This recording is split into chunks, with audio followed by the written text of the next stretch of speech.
찬송가 324장 찬양합니다.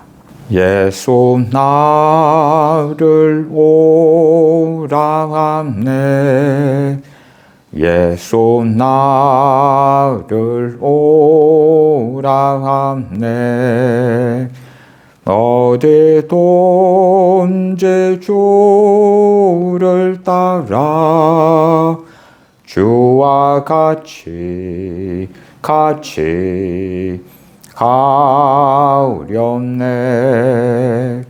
주의 인도하심 따라 주의 인도하심 따라 어디든지 주를 따라 주와 같이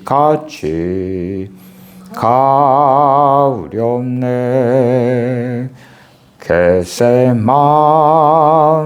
동산까지 주와 함께 가려 함네. 피땀 흘림 동산까지 주와 함께 가오렵네. 주의 인도하심 따라 주의 인도하심 따라 어디든지 주를 따라 주와 같이 가오렵네. 심판하실 자리까지 주와 함께 가오려 함네. 심판하실 자리까지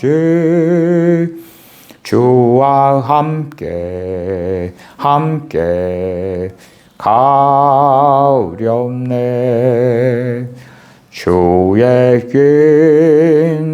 인도하심 따라 주의 인도하심 따라 어디든지 주를 따라 주와 같이 가오렵네.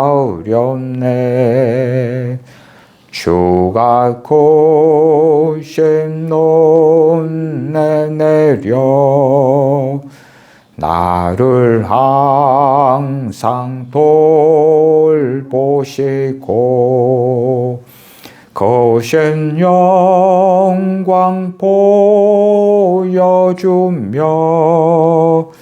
나와 함께 가시네. 주의 인도하심 따라 주의 인도하심 따라 어디든지 주를 따라 주와 같이 가오렵네. 성경 마태복음 11장입니다. 마태복음 11장 28절부터 30절까지 제가 읽습니다. 수고하고 무거운 짐진 자들아 다 내게로 오라. 내가 너희를 쉬게 하리라. 나는 마음이 온유하고 겸손하니 나의 멍에를 메고 내게 배우라. 그러면 너희 마음이 쉼을 얻으리니 이는 내 멍에는 쉽고 내 짐은 가벼움이라 하시니라. 아멘. 많은 믿는 사람들은 이 마태복음 11장 28절을 매우 좋아합니다. 또한 전도할 때에 가장 많이 사용하는 성경 구절 중에 하나가 이 마태복음 11장 28절이 됩니다. 수고하고 무거운 짐진 자들아 다 내게로 오라. 내가 너희를 쉬게 하리라. 그래서 전도할 때는 이 구절을 통하여 주님을 믿기만 하세요. 주님을 영접하기만 하세요. 그러면 당신들의 수고하고 무거운 짐을 주님께서 다 짊어져 주시기 때문에 여러분들은 쉼을 얻게 하실 거예요.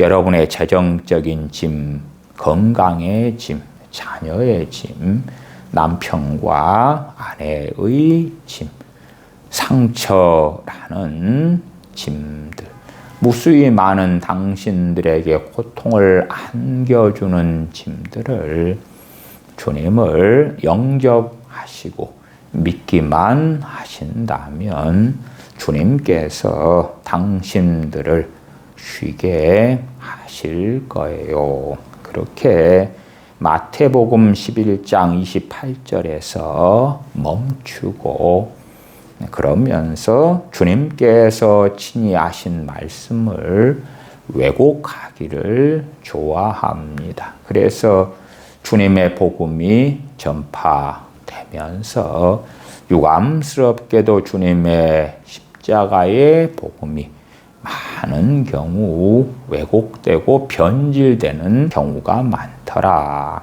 주님의 십자가의 복음을 바르게 전함보다 사람들을 어떻게 하면 좀 더 끌리게 할까?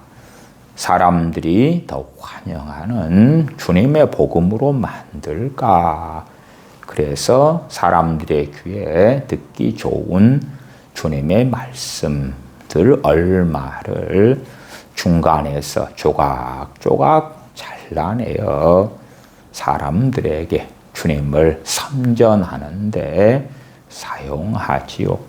그리고 그러한 감언 이설을 통하여 나 주님을 믿을게요. 심지어 자녀들에게 감언 이설을 통하여 주님을 믿기만 해봐라. 주님을 영접하기만 해봐라. 그러면 주님께서 너희들의 인생에 많은 축복들을 내려주실 거야.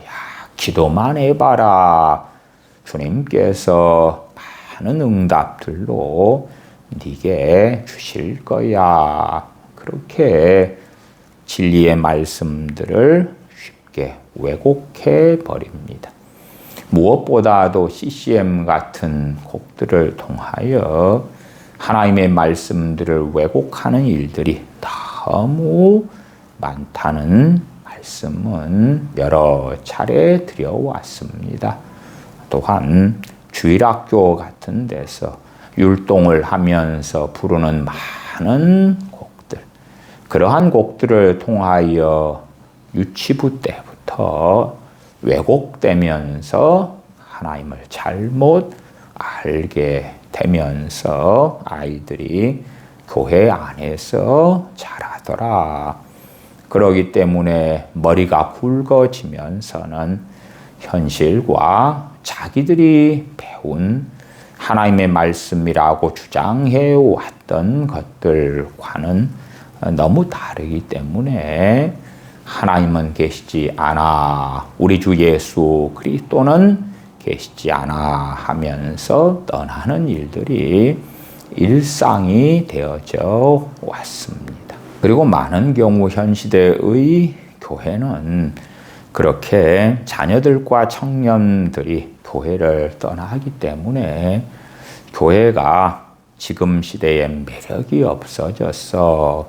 그래서 청소년들이나 청년들에게 매력 있는 교회가 되려면 문화의 선진주자가 되어야 돼. 그래서 세상 문화를 교회 안에 끌어들여서 세상 음악과 찬양을 뒤죽박죽 섞는 일부터 시작합니다. 찬양하는 단도 나이트클럽처럼 휘황찬란하게 바꾸고 율동도 아닌 춤을 추고 방방 뛰고 하는 상당히 쾌락주의적인 걸 추구하는 노래와 춤을 추면서 그것이 바로 찬양이며 찬양의 기쁨이다.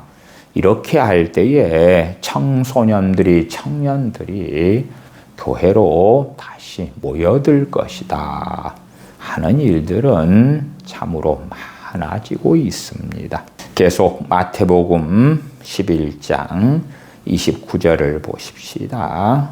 나는 마음이 온유하고 겸손하니 나의 멍에를 메고 내게 배우라.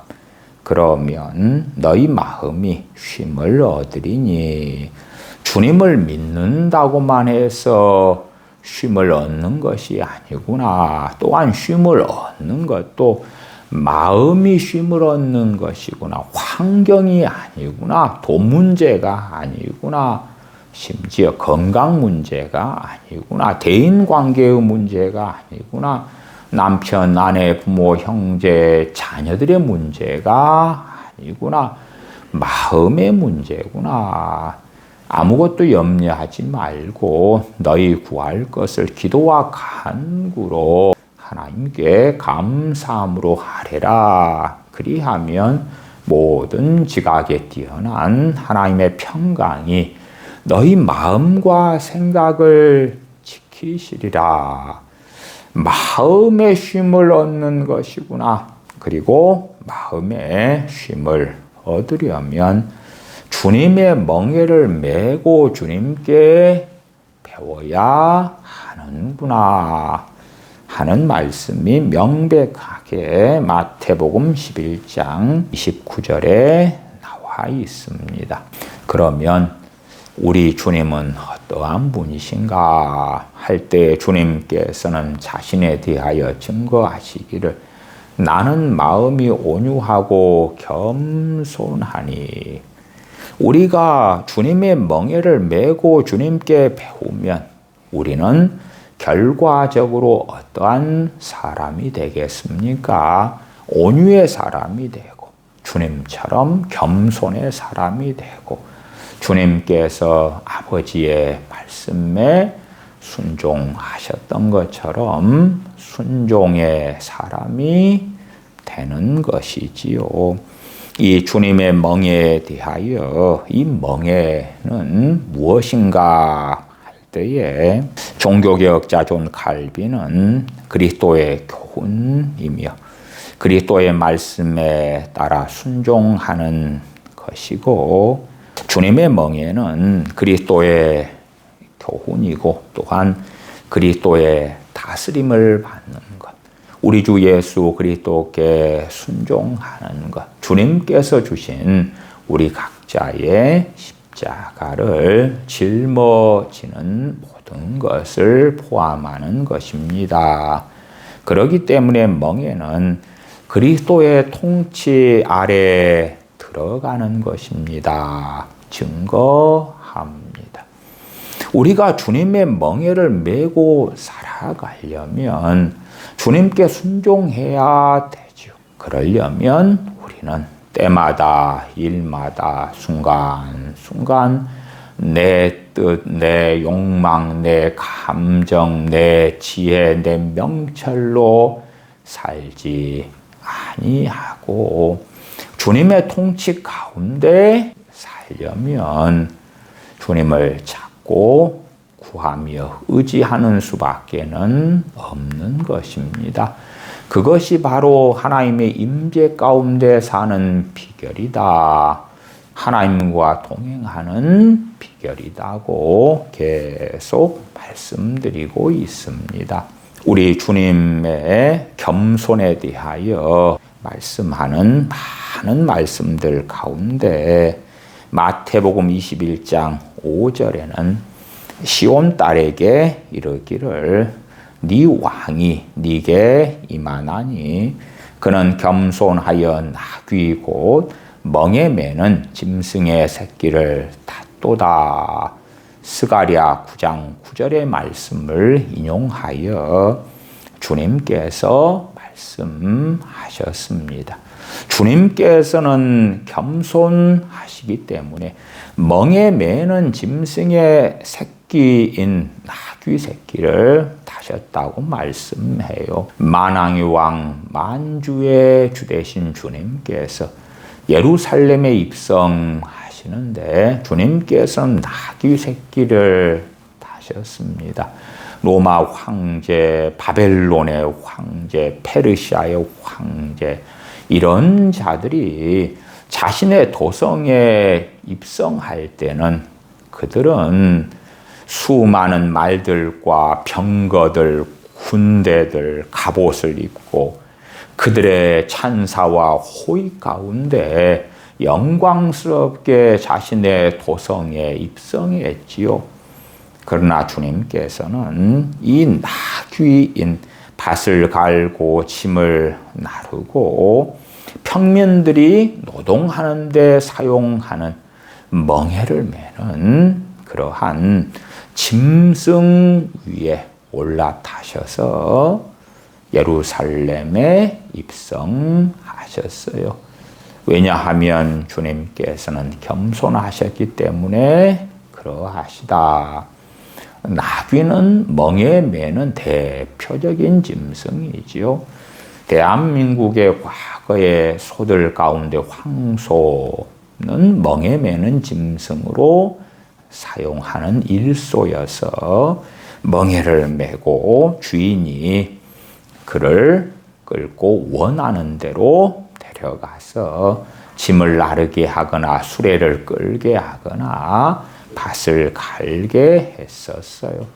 제가 국민학교에 다닐 때에도 소들이 수레를 끌고 가는 일들이 동네 길들에서 흔하게 있었어요. 소들이 수레를 끌고 가면서 똥을 길바닥에 많이 이렇게 누웠어요. 소똥이 길바닥에 곳곳에 있었어요.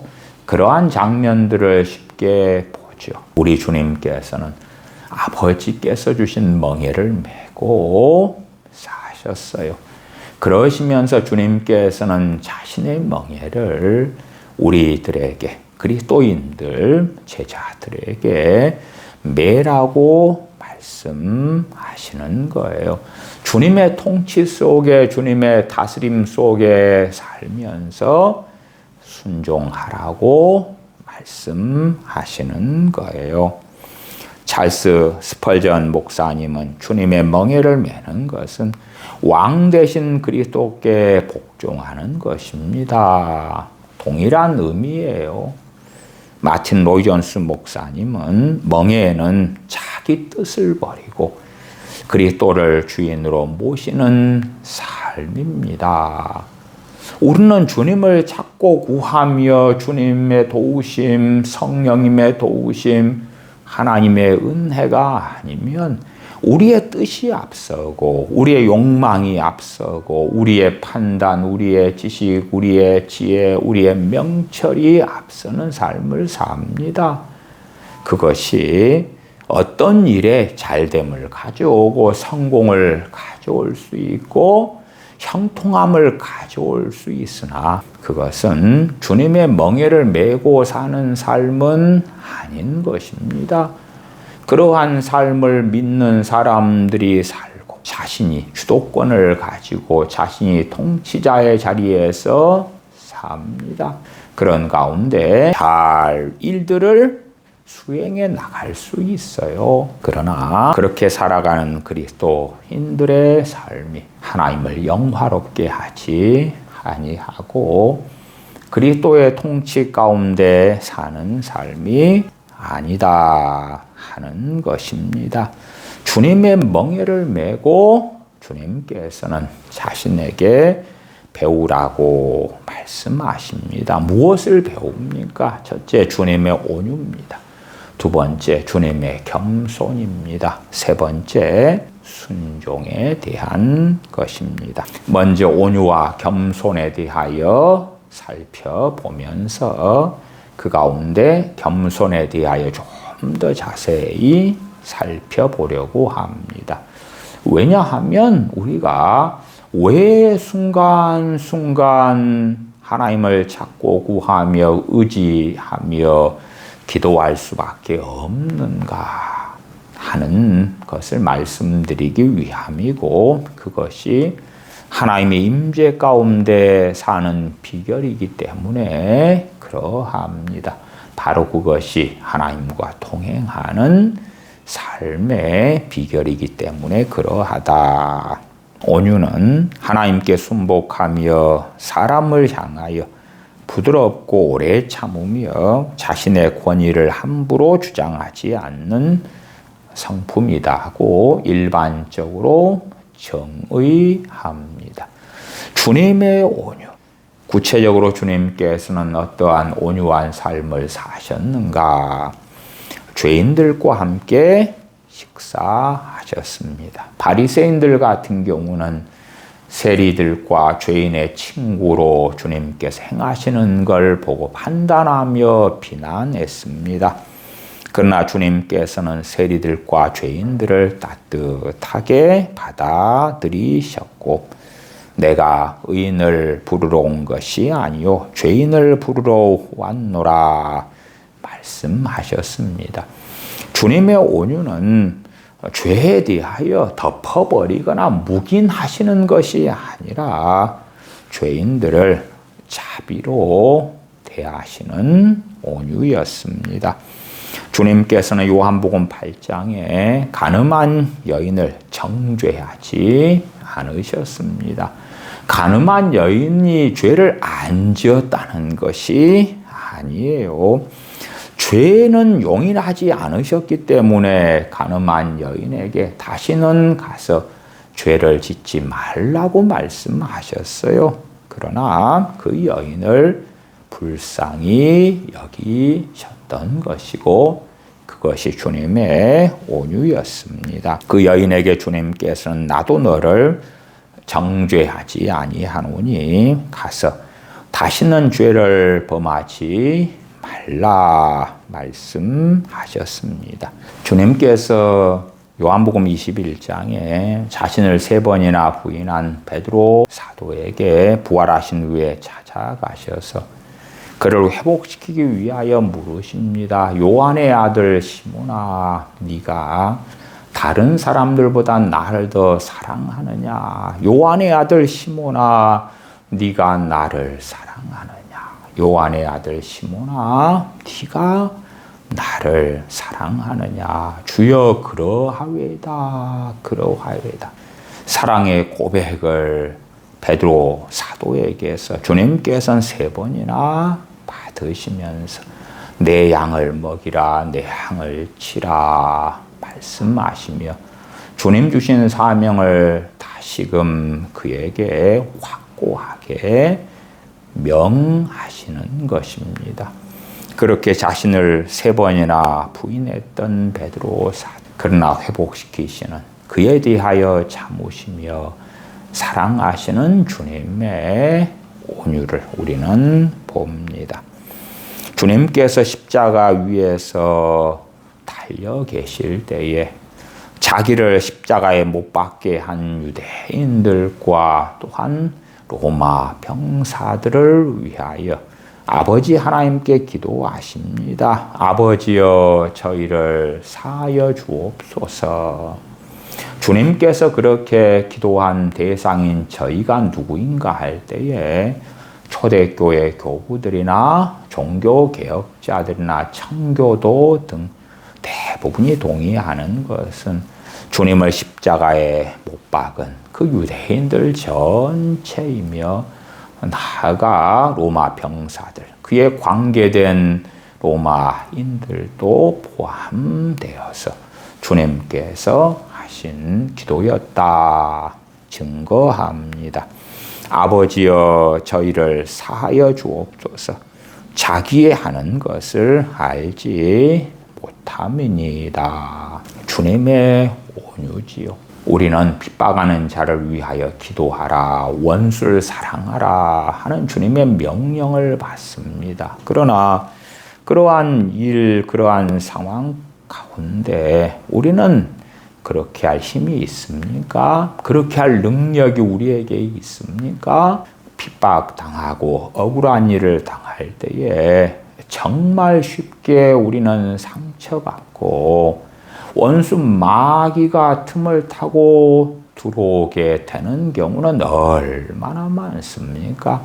제가 누누이 많이 설교했던 것처럼 상처는 죄악의 웅덩이가 되어서 이 웅덩이에 모기들이 버글버글 끓는 것처럼 또한 썩은 물이 되면 얼마나 심각한 오염이 일어납니까? 그것처럼 우리의 상처가 오래되었을 때에 거기에는 무수히 많은 죄들을 양산하는 것이 되고야 말지요. 그렇게 핍박받을 때에 또한 원수들에게 억울한 일을 당하였을 때에 주님처럼 우리가 행할 수 있는가?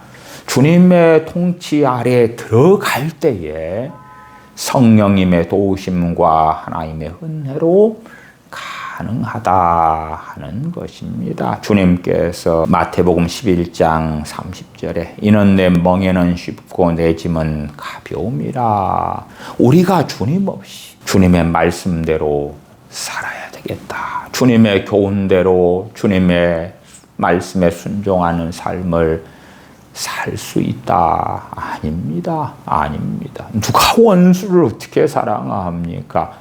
핍박하는 자를 위하여, 핍박하는 자의 반대편에 서서 하나님 저 사람 가만두지 마십시오가 아니라 핍박하는 자의 영혼을 위하여 하나님께 기도하는 일이 우리의 육으로부터 어떻게 가능하냐 그 말입니다.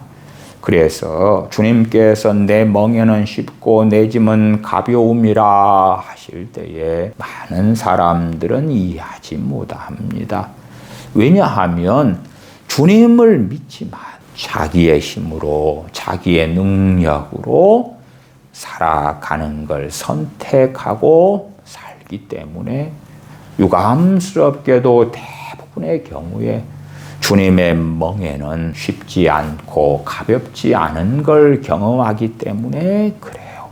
주님의 멍에, 주님의 교훈, 주님의 말씀, 주님의 진리, 그것이 쉽지 않고 주님의 통치 가운데 주님의 말씀에 순종하는 삶이 너무나 어렵더라.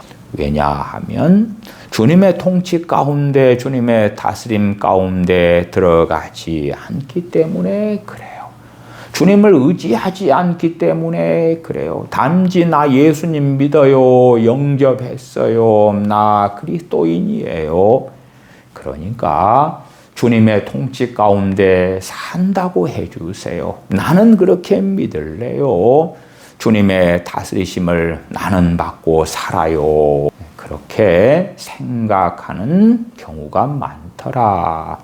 주님의 멍에가 쉽고 가벼운 이유는 주님께서 그의 영인 성령님을 보내셨기 때문에 그렇습니다.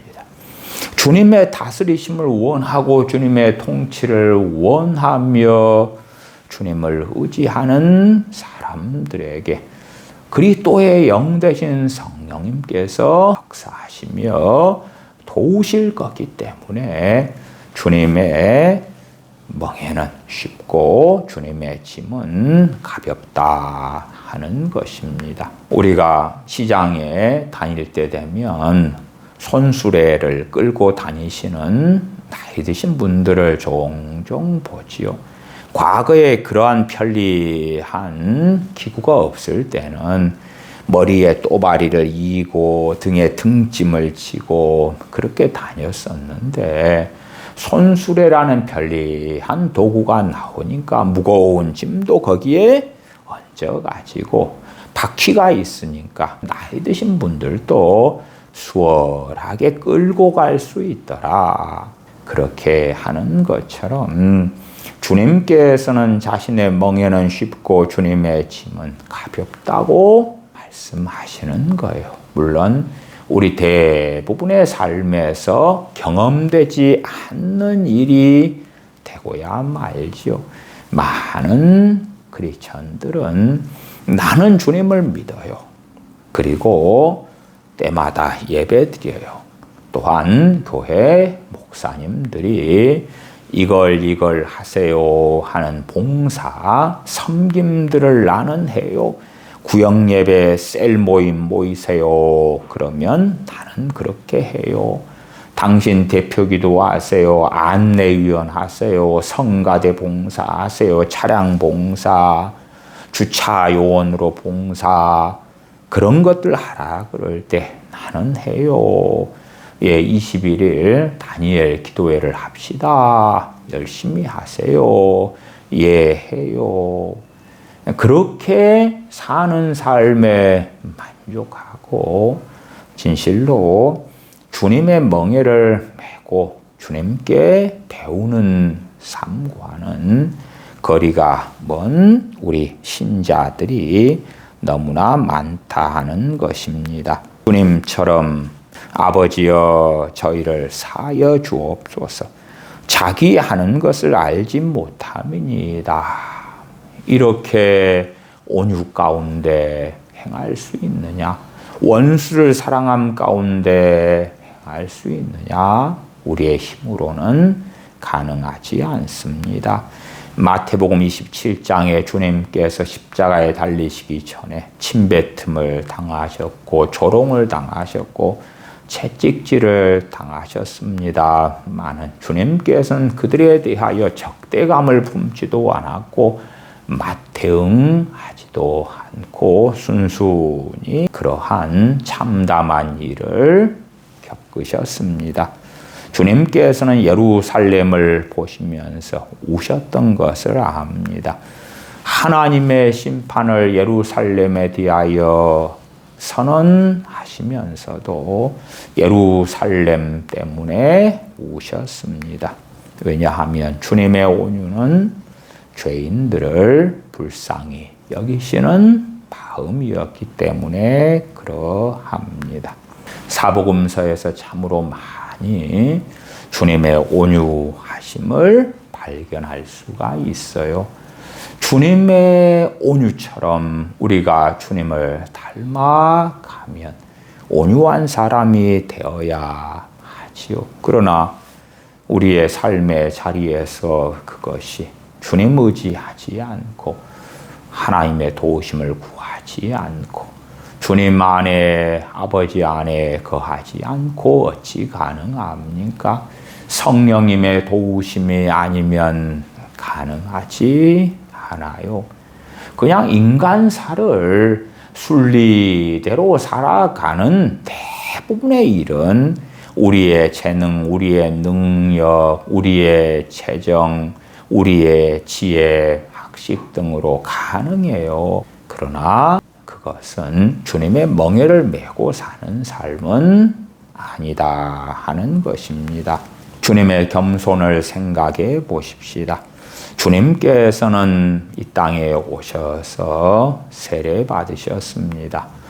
주님께서 세례 요한에게 세례 받으셨는데 선지자 세례 요한에게 세례 받으러 나오는 사람들은 누굽니까? 자기들의 죄를 자백하면서 죄사함을 얻게 하는 세례를 받으러 나온 것입니다. 그 자리에 죄 없으신 주님, 구원자 메시아 되시는 주님께서 함께 하셔서 죄인들과 함께 세례를 받으셨던 것입니다. 그것이 주님의 겸손이었습니다. 주님께서는 광야에서 시험 받으셨습니다. 사단 마귀는 주님이 누구신 줄 알았기 때문에 주님께 주님 자신의 권세와 능력을 사용하라고 주님을 설득하려 했습니다. 그러나 주님께서는 40일을 금식하신 가운데 너무나 굶주리셨는데도 불구하고 아버지 하나님의 뜻이 아니기 때문에 아들의 권세와 능력을 사용하지 않으셨고 사용하라는 마귀의 유혹을 물리치셨던 것입니다.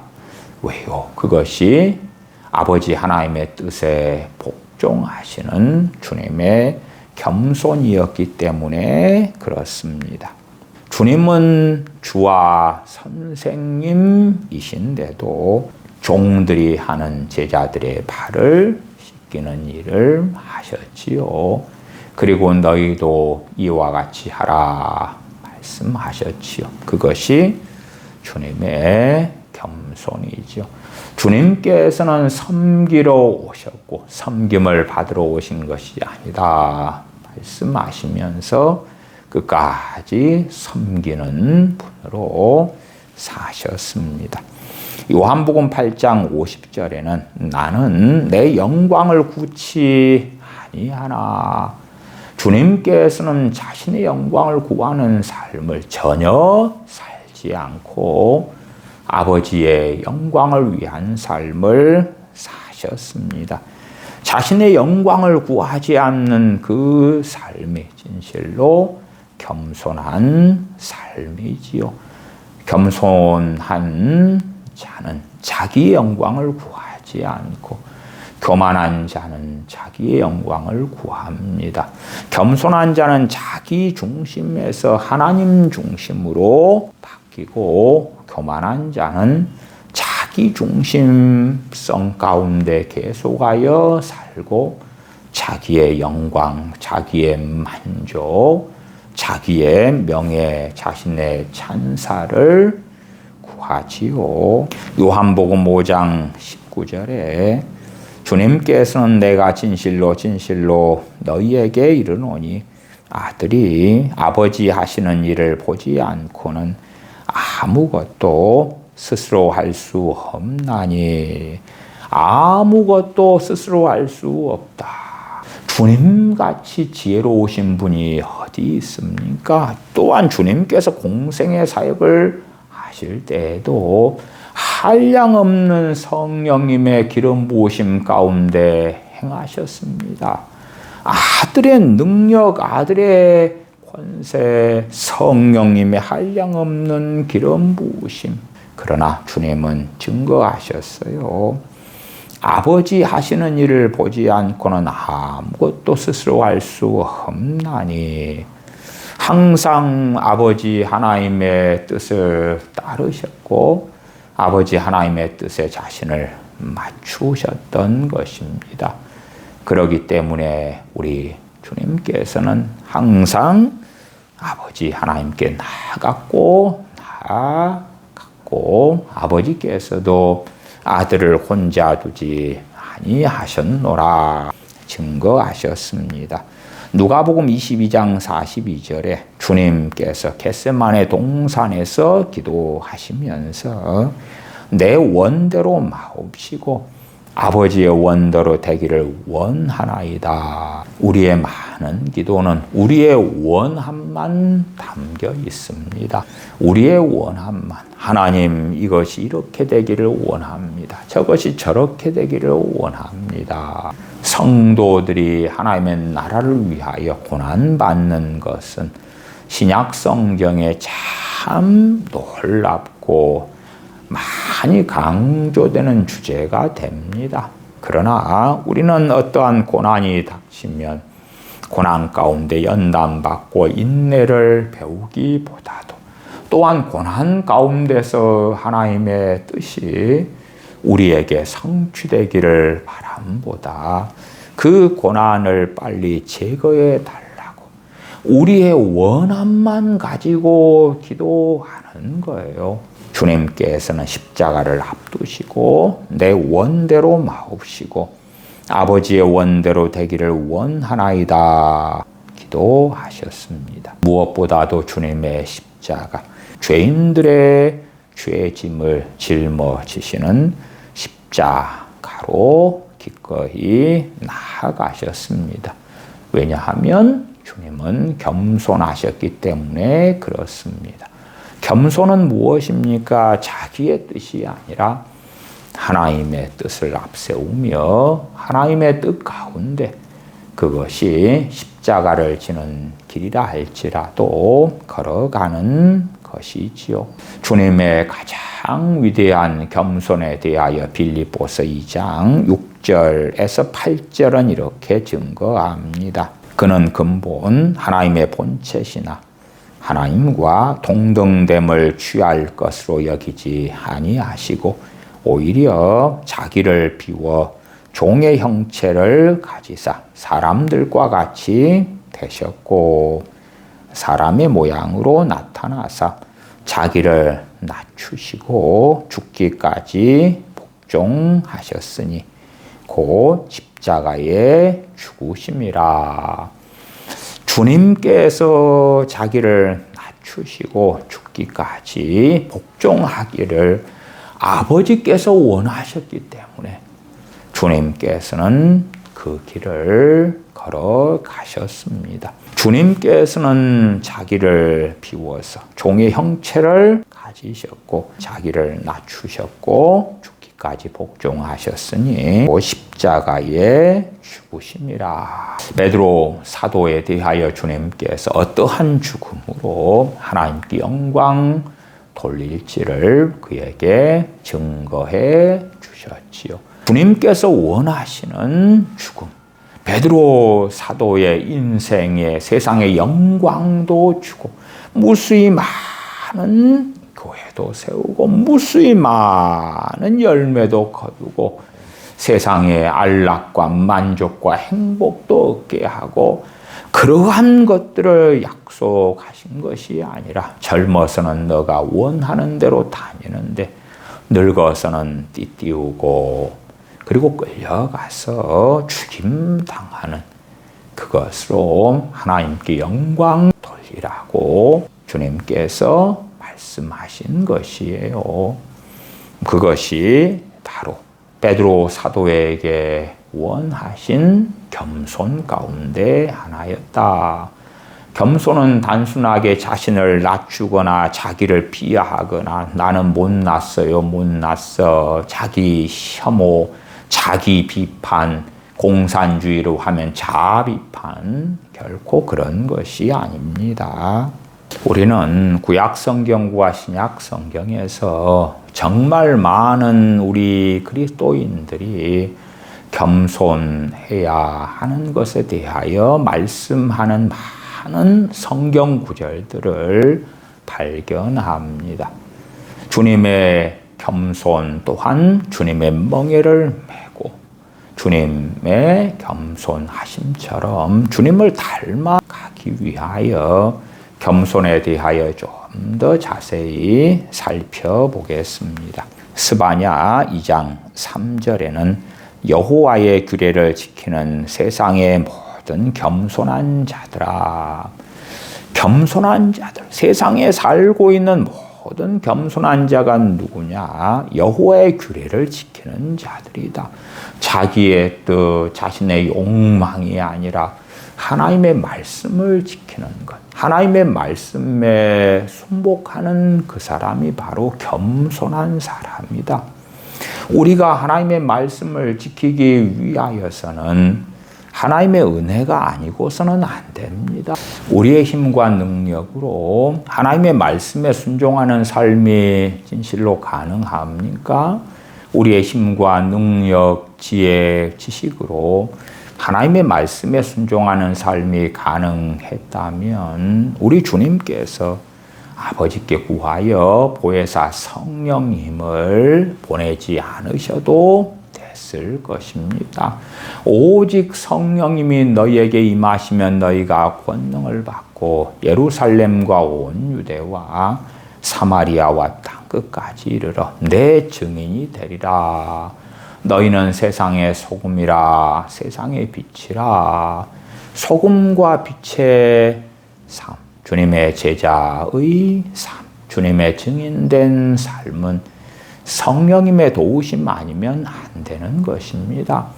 성령님께서 아무 때나 우리에게 임하시며 충만케 하시며 역사하십니까? 그렇지 않습니다. 겸손히 하나님의 도우심을 구하는 사람들에게 역사하십니다. 나아가서 하나님의 도우심을 구하는데 내 뜻, 내 욕망을 위하여 하나님께 도우심을 구하는 사람들이 아니라 하나님의 뜻, 하나님을 기쁘시게 하기 위하여, 하나님을 영화롭게 하기 위하여 하나님의 도우심을 구하는 사람들에게 진실로 성령님께서 도우시며 역사하시며 이끌어 가십니다. 성령님께서는 진리의 영이시죠. 진리가 아닌 것들을 위하여 도우시고 능력을 주시고 힘을 주시고 인도하시는 분이 아니시다. 우리의 삶의 많은 일들과 상황 속에서 그 일이 잘 풀려가든지 풀려가지 않든지 눈으로 보기에 성공으로 가든지 실패로 가든지 하고 상관없이 하나님께서 영광 받으시는 그 여정으로 걸어가도록 진리 영이신 보혜사 성령님께서는 돕기를 원하시는 것이지요. 여호와의 규례를 지키는 세상의 모든 겸손한 자들아, 겸손한 사람들은 하나님의 말씀에 순복하려고 합니다. 교만한 사람들은 하나님의 말씀에 관심이 없습니다. 자신의 뜻, 자신의 욕망, 자신의 생각이 중요하지요. 그리고 자신의 힘으로 해결되지 않는 상황에서 하나님 아버지 나를 사랑하신다면서요, 빨리 해결해 주세요. 빨리 해결해 주시도록 예수님의 이름으로 기도합니다. 할 때는 얼마나 많습니까? 세상의 모든 겸손한 자들아, 너희는 여호와를 찾으며 공의와 겸손을 구하라. 공의와 겸손을 구하라. 공의가 뭡니까? 하나님의 뜻입니다. 하나님의 뜻. 공의와 겸손을 구하라. 하나님을 의지하며 내 영광, 내 뜻, 내 욕망이 아니라 하나님의 영광, 하나님의 뜻 가운데, 하나님의 다스림 속에, 하나님의 통치 속에 살아가는 삶이 바로 겸손한 삶이거든요. 베드로전서 5장 5절에 젊은 자들아 이와 같이 장로들에게 순복하고 다 서로 겸손으로 허리를 동이라. 젊은 자들, 청년들은 건강이 있고 힘이 있고 머리가 팽팽팽 돌아가고 무엇이든지 할 수 있을 것 같기 때문에 쉽게 교만해지는 경우는 참 많습니다. 그래서 베드로 사도는 젊은 자들아 이와 같이 장로들에게 순복하고 다 서로 겸손으로 허리를 동이라. 하나님이 교만한 자를 대적하시되 겸손한 자들에게 은혜를 주시느니라 말씀하십니다. 얼마나 많은 그리스도인들, 나아가서 설교자들이 예수님만 믿으면 삶 가운데 은혜를 넘치게 주셔, 그렇게 거짓말을 합니까? 아니에요. 주님을 믿는 사람 가운데서 극단적으로 두 부류로 나누자면 교만한 자와 겸손한 자예요. 주님을 믿는데 교만한 자들은 하나님이 대적하시고 겸손한 자들은 은혜를 주시는 거예요. 불신자들에게 베드로 사도가 베드로 전서라는 서신을 쓰는 것이 아니라 그 말이에요.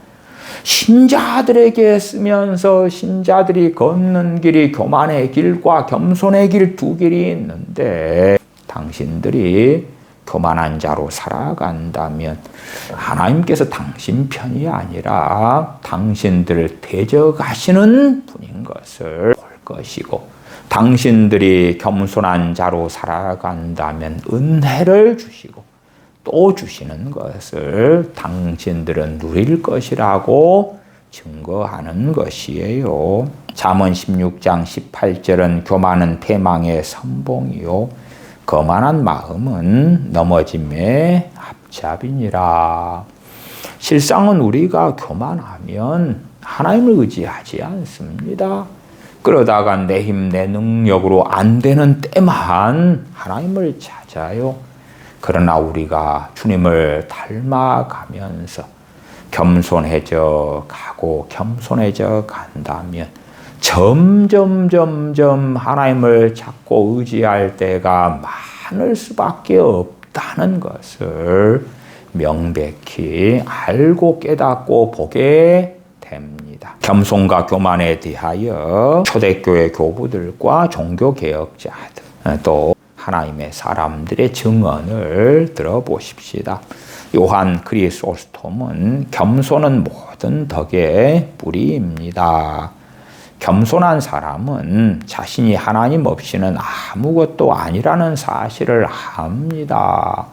진리가 그렇습니다. 하나님 없이 우리는 아무것도 아닙니다. 요한복음 15장에 주님께서 나는 포도나무여 너희는 가지니 너희가 나를 떠나서는 아무것도 할 수 없느니라. 포도나무와 가지의 비유를 통하여 알려주십니다.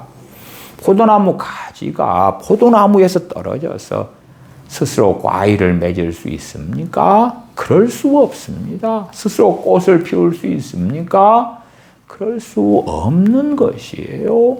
많은 믿는 사람들은 자신의 능력, 자신의 힘, 자신의 지혜 나아가서 나는 주님을 믿었으니까 다 되었어.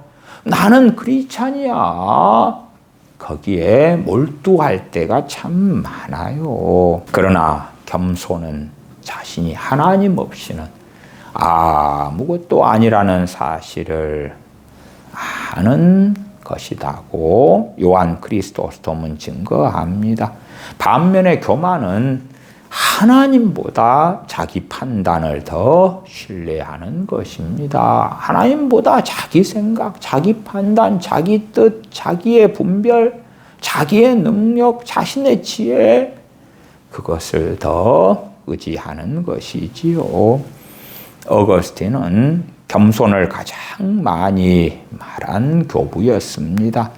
어느 날 제자가 기독교의 첫째 덕은 무엇입니까? 라고 질문하자 첫째도 겸손이다.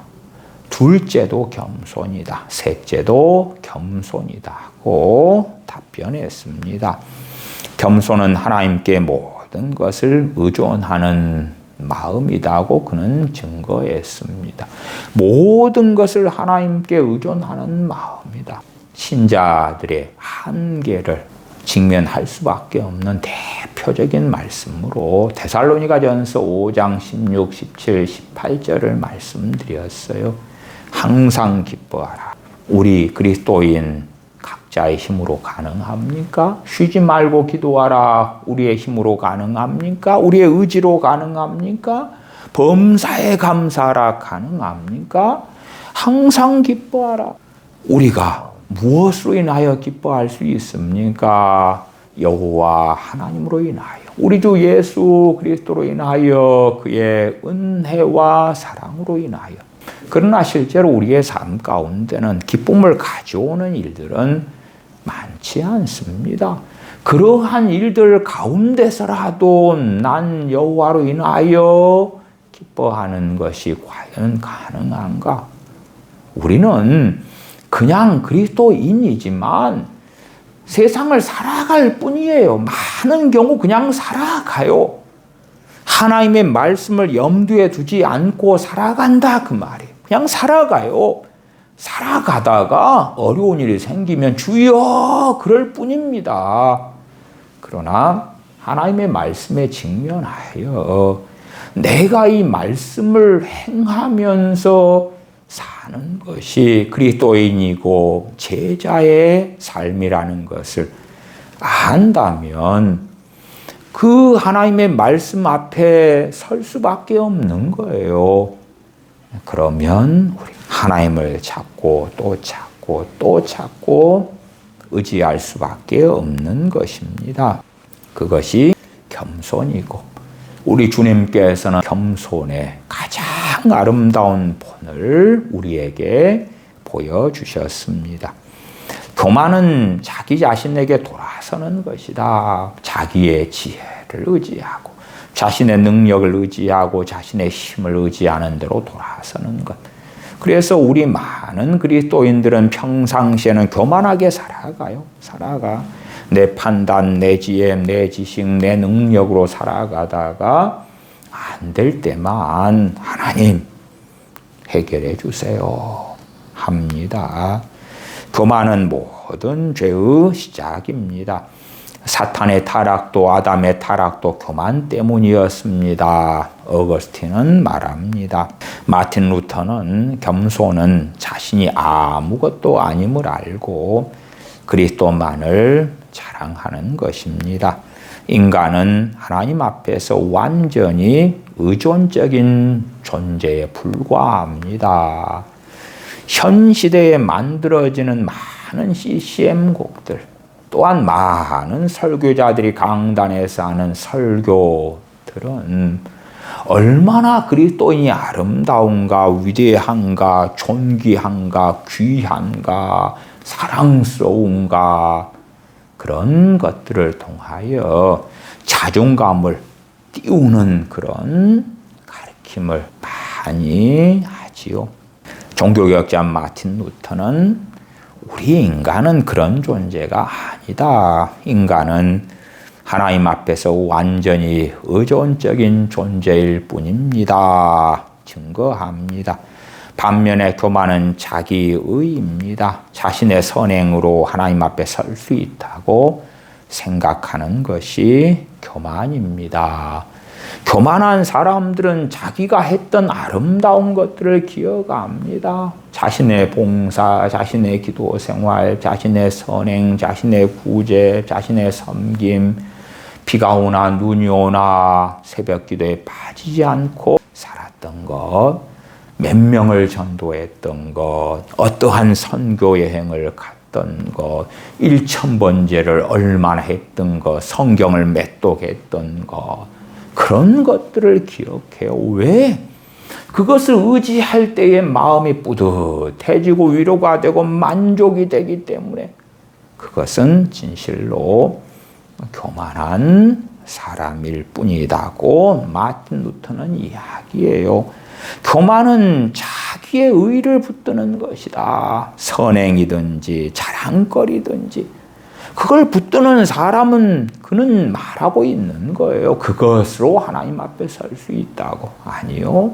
아무리 우리가 말씀대로 살고 성령 충만하며 거룩한 삶을 산다 할지라도 우리의 행실로는 결코 주님이 아니고서는 하나님 앞에 설 수가 없습니다. 존 칼빈은 기독교 강요에서 겸손은 하나님을 아는 지식과 자신을 아는 지식에서 나옵니다. 겸손은 자신의 무능함을 알고 하나님의 은혜만 의지하는 것입니다. 교만은 자신의 능력을 자신에게 돌리는 것입니다. 나는 이것을 했고 저것을 했고 이것을 할 수 있고 저것을 할 수 있고 그렇게 자신에게 주목하는 것이 교만이지요.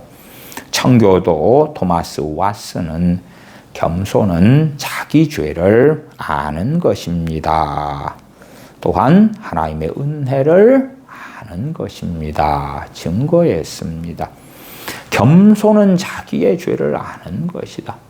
그래서 사도 바울은 디모데전서 1장 15절에 미쁘다 모든 사람이 받을 만한 이 말이여 그리스도 예수님께서 죄인을 구원하시려고 세상에 임하셨다 하였도다.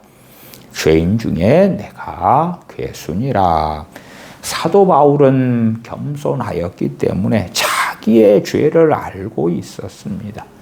죄인 중에 내가 괴순이라는 것은 현재형이라고 말씀드렸어요. 사도 바울이 믿기 전 과거의 일을 이야기하는 게 아니라 그는 정말 신실하며 거룩한 삶을 살았습니다마는 더 밝은 빛 앞에 자신이 섬에 가장 죄가 아니라고 생각했던 것들조차도 죄였던 것임이 밝히 빛 앞에서 드러났던 것이지요. 겸손은 자기 죄를 아는 것이며 하나님의 은혜를 아는 것이다.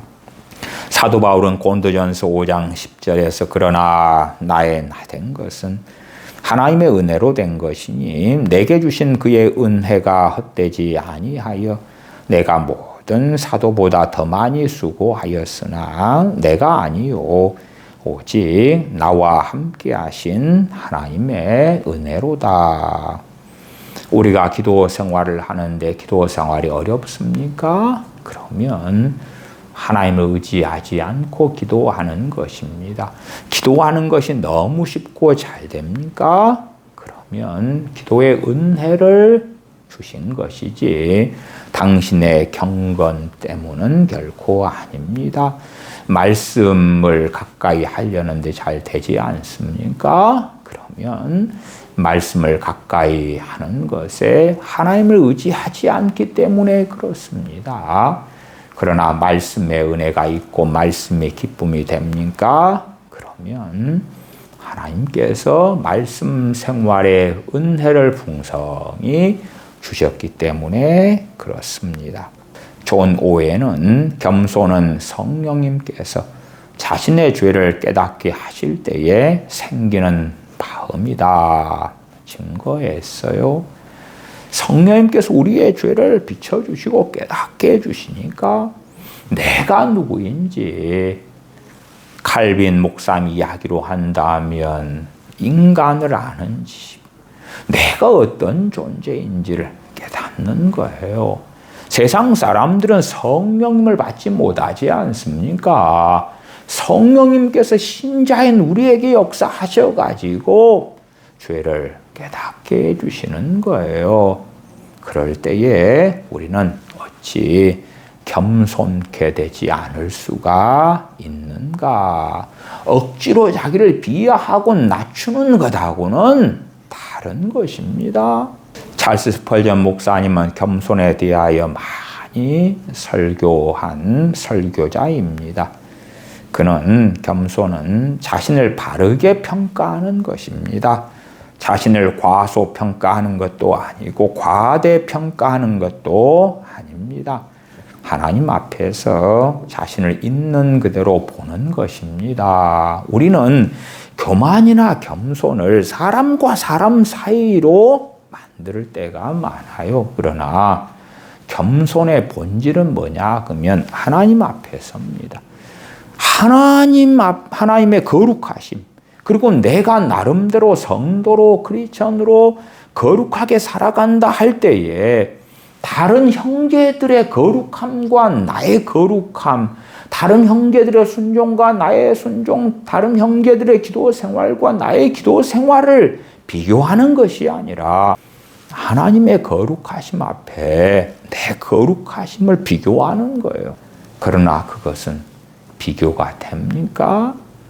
아마 그 극명한 차이는 깨끗하고 고급인 비싼 명품 메이커 새 옷하고 걸레, 쓰레기장에 있는 걸레의 차이보다 더 큰 것입니다. 그것이 정직한 것이고 겸손한 자가 자기를 바르게 보는 것이지요. 마틴 로이언스 목사님은 겸손은 자기 자신을 낮게 평가하려고 애쓰는 것이 아니라 하나님 앞에서 자기의 참 모습을 보는 것입니다. 신자가 하나님을 바라볼수록 자신을 정확하게 보게 됩니다. 하나님의 거룩하심을 볼수록 자신의 죄들, 자신의 무능함, 자신의 교만을 깨닫게 되는 것입니다. 하나님 앞에서의 겸손인 것입니다. 우리보다 지능이 낮은 사람도 있고 높은 사람도 있고, 우리보다 능력이 더 있는 사람도 있고 없는 사람도 있고, 우리보다 돈이 더 많은 사람이 있고 더 적은 사람이 있고, 그렇게 도토리 키재기 하는 것이 아닙니다. 하나님 앞에서, 하나님의 말씀 앞에서 우리를 돌아볼 때에 우리의 무수한 죄들이 발견되는데 하나님을 의지하지 않고 어떻게 살아갑니까? 또한 죄만이 아니라 하나님께서 말씀하신 명령들이 있다 그 말이에요. 우리 주님께서 자신의 멍에를 메고 자신의 교훈, 자신의 말씀, 자신의 다스림 가운데 우리로 하여금 살라고 하셨는데, 주님의 그 말씀대로 우리가 어떻게 사냐 그 말이에요. 원수를 어떻게 내 힘으로 사랑합니까? 용서도 많은 경우 쉽지 않다는 걸 알지 않습니까? 염려하지 말아라, 근심하지 말아라. 또한 먼저 그의 나라와 그의 의를 구하라. 그러한 삶이 내 결심, 내 의지로 가능합니까? 또한 순간적으로 하나님 이렇게 살게 해주세요, 염려하지 않고 살게 해주세요, 기도했다 해서 이루어집니까? 아니에요. 그러한 기도의 응답이 나타나려면 순간 그렇게 살지 못하고 있는 걸 깨닫고 발견하면서 회개하면서 하나님의 은혜를 구하고, 회개하면서 하나님의 도우심을 구하고, 하나님을 찾으며 의지하며 의뢰할 때에 진실로 성령님의 도우심이 나타나고 하나님의 은혜가 임하여 마태복음 11장 30절처럼 이는 내 멍에는 쉽고 내 짐은 가벼움이라 하는 것이 이루어지는 것입니다. 주님의 멍에를 메고 주님께 배울 때에 우리는 주님의 말씀대로 우리의 마음이 쉼을 얻게 될 것입니다. 주님께 배울 때에 주님의 온유가 무엇인지 하는 것을 조금씩 배워가면서 온유의 사람이 되어갈 것이고, 주님께 배울 때에 주님의 겸손을 알아가면서 자신의 뜻을 꺾고 자신의 욕망을 꺾고 주님께서 걸어가신 그 길을 따라서 겸손한 자로 살 수가 있을 것입니다. 너희는 나를 떠나서는 아무것도 할 수 없다 하는 것이 무엇인지를 깨닫고 아는 자가 되어져서 한순간도 하나님이 아니고서는, 우리 주 예수 그리스도의 은혜가 아니고서는 살 수 없는 존재이라는 것을 아는 가운데 하나님을 의지하는 사람으로 살 수 있을 것입니다. 기도하겠습니다. 아버지 하나님, 얼마나 저희는 교만한지 모릅니다. 주님께서 겸손하신 것을 많은 주님의 삶을 통하여, 말씀들을 통하여 저희에게 알려주셨고, 주님을 따라오라 말씀하셨습니다마는 저희는 끊임없이 저희 자신의 뜻과 욕심과 욕망과 원함과 감정에 따라서 살기를 원하여 우리의 살아가는 삶의 자리에서 아버지 하나님을 찾고 의지하지 아니합니다. 그러다가 어리석게도 우리의 힘과 능력, 지혜로 해결되지 않는 문제를 만났을 때에 기도하고 우리가 원하는 때에 응답해 주지 아니하심 때문에 실망하고 낙심하며 원망하는 어리석은 자들이 됩니다. 저희가 주님께서 주신 십자가를 짊어지고 자기를 부인하고 주님의 멍에를 메고 주님께 배우는 자들이 되게 하여 주시옵소서. 그리하여 주님께서 아버지 하나님과 항상 함께 하셨던 것처럼 저희도 사랑하시는 아버지 하나님과 함께하는 자로, 주님 안에 거하는 자로, 주님께서 우리 안에 거하는 자로 살게 하여 주시옵소서. 우리 주 예수님의 이름으로 기도하옵나이다. 아멘.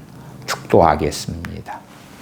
이제는 우리 주 예수 그리스도의 은혜와 아버지 하나님의 크신 사랑하심과 성령님의 교제, 교통, 충만케 하심이 하나님의 자녀들에게 영원토록 함께 계실지어다. 아멘.